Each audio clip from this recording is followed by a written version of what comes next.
vanopipidza.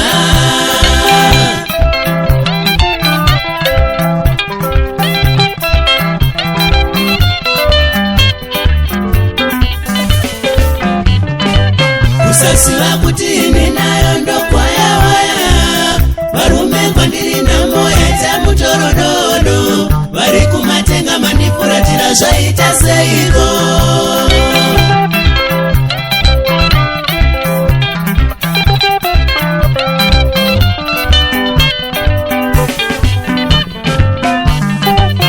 Shomene rwangu rushambwauru aruna vamwe, namungwavaira indambiri vekushusha kwemhengera mumba, rashaya nditakanura vose vanezvamuka.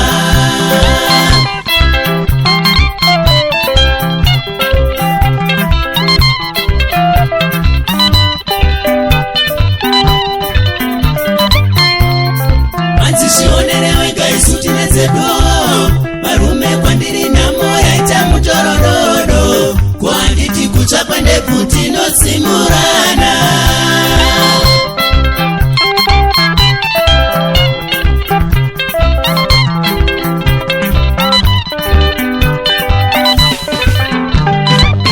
Kunyange zvazvo ndozopunyuka warimwe zuva, asi zvomene varume ini ndayaura, manga ndapotedza nedzinoera asi kwenge kufa.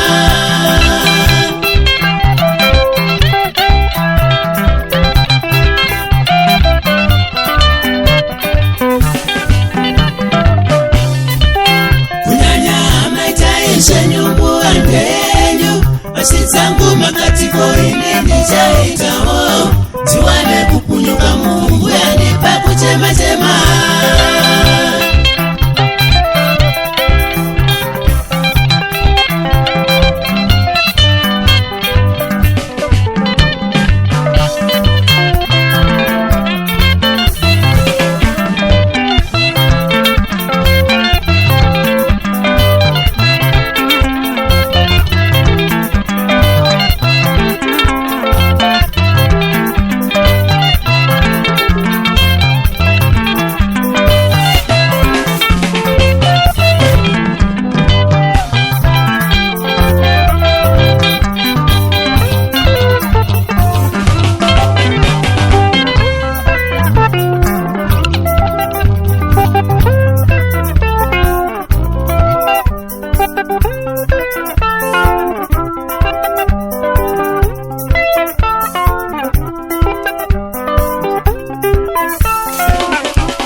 Vanoziva vanotindirira zvichengete, ndodemba vamwe zvavo vana mai vavona baba, vanoziva vanotindirira zvichengete.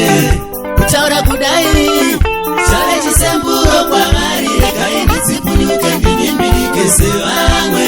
Kutaura kudai zvave chisemburo kwavari, regai